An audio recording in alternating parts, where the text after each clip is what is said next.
You will stop at 147.40. You can still take it. Right now it's at 153. You have even 2 rupees in your favor. Got it. You can take that trade. Got it. Thanks very much, Sarvendra, for that, as always. Jubilant Foodworks reported numbers, terrific set of numbers. Hard to find fault. I mean, seems like the same kind of commentary from last year, but then, I mean, performance has been good, quarter after quarter. Ajay Kaul, CEO at Jubilant Foodworks Limited, is with us. Ajay, good morning. Great to have you with us here on the show. Good morning. I mean, analysts sort of peg pizzas, paints, and I mean, watches and jewelry all in the same segment, and they say, I mean, this is all consumer discretionary. So if people spend, they'll spend on everything, and all these companies will do well. That's not been the case. You know, something like a Titan reported a bit of a dip in their volume growth. Paint companies have reported dips. Pizzas are doing well. I want to start with that. Terrific performance, same-store sales growth, overall performance growth has been great. What are the big sort of talking points for fiscal 2013 looking ahead? Your line is not totally clear, but I think I heard 80% of your question, so let me still try to answer. Yes, you know, this quarter has been a good quarter. You know, if you look at quarter 2 performance of ours, our same-store growth after nearly 5-6 quarters of 30-plus same-store growth had come down to 27%. And at that time, we were also seeing some really early warning signals of some sort of, you know, downturn probably setting in. So we did take corrective actions. Most of them were at the consumer end. We upped our marketing spends. We did a lot of below-the-line activities. We have also, if you are aware, we are the first, you know, company in our space who has started online ordering, which means you can now order pizza sitting at home. Now, all these and a few more other efforts which we put in took our same-store growth back into 30-plus zone, which is indeed a comfortable zone. What also happened is that we opened as many as 28 new stores in quarter 3. That is, you know, by far one of our best performance in terms of number of net store addition. That has taken our store count to 439 at the end of December. And we are well on track. We had at the beginning of the year said that we would probably open 80 stores during the course of this year. We believe that number may end up at 85 and thereabouts. So a bit more than what we had said in the beginning.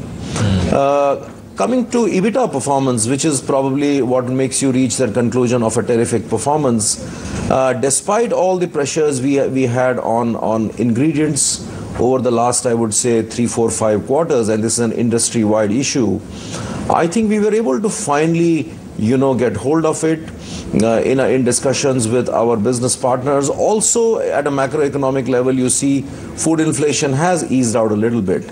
That helped a bit in margin improvement. We also did take a price increase in November, which also had a role to play. So overall, close to 19% EBITDA margin, which is better than what our YTD performance so far had been, better than last year. Got it. 30% same-store growth, which beat our 27% of previous quarter and has brought the overall average for YTD in 30% plus zone, and at a system level growing by around 51%. All has been good news. Now, you did ask me to look forward. You know, as a company, we do not give guidance of future, but I can say that during the course of the next quarter now, where will we close as far as this year is concerned, we do believe that our full year same-store growth will be at least 25%, you know, same-store growth. As far as stores is concerned, I did say, you know, 85 stores is what we should open, if not more. And at an EBITDA percentage level, we do believe that we should end up 18% or plus in terms of EBITDA return on sale. Right. Mr. Kaul, aside of that, you know, you've highlighted pretty much everything. What about, you know, the update on Dunkin' Donuts? Because that's also something that now is in the forefront. Dunkin' Donuts, you know, is going as per plan. After having announced our, you know, alliance last year, we embarked on setting up, you know, this basic infrastructure of bringing Dunkin' Donuts into India. As we speak, our factory is almost completion, you know, so it'll start doing the trial runs and all that, you know, very soon. We have already identified ingredient suppliers for almost all our ingredients, so that chapter is almost also getting closed. Our menu which we will start with, is also, I would say, almost completed. Right. Mr. Kaul, will we see a contribution? Will we see a contribution from Dunkin' Donuts? How soon? In the next quarter? I would say that we are hopeful that the first Dunkin' Donuts store will open in the first quarter of the next financial year, as we have been saying for some time. But, in terms of contribution, yes, there will be. But what I want to make it clear is that, 439 stores of Domino's as of December and the first few stores of Dunkin' which will come in, in comparison to what Domino's contribution to the overall Jubilant Foodworks business will be, whether at sale or at EBITDA level, Dunkin' will, play a very small fiddle for a long, long time. So we need to keep that in perspective, but in its own right, we obviously want to make Dunkin' a successful division by itself, so all efforts are going in that direction. Right. So you said 25% growth for the coming year? 18%? No, I didn't say coming year. 25% growth at least for this full year, the current fiscal full year. 12, okay, all right. So, okay, those were for this year. 18% plus kind of margins, EBITDA margins for this year, full fiscal 2012, right? That's right. Right. That's right. So, and 85 stores for this year. Right. So you're bringing Dunkin' Donuts and first store launch probably Jan to March, so we could expect that. Starbucks is also planning a launch sometime during the course of this calendar. My question is, you're in the business of discretionary foods. I understand, the offerings might be different from Starbucks or some other chain to what you've got on offer, but does it have a direct impact on the share of wallet that you can command when you've got competitive intensity increasing and a big chain like Starbucks coming in? Just trying to understand, how do you think about it, or it has no impact? It's a different product, so doesn't matter. No, I won't say it is an entirely different product, but what we need to understand is that if you look at coffee, if we look only at the coffee space for a moment, because we believe Dunkin' Donuts is coffee, donuts and more. So there is that much more to what we would bring to the table. But if you look just at the coffee space, the category is just about, I would say, 10 years old. Between the couple of dominant players right now, they brought in the category. So it is still so early in the life cycle of this category. And as I always say, and I firmly say it from the bottom of my heart, the more number of players, the merrier it is, because they will help the category to develop. India is a tea drinking country.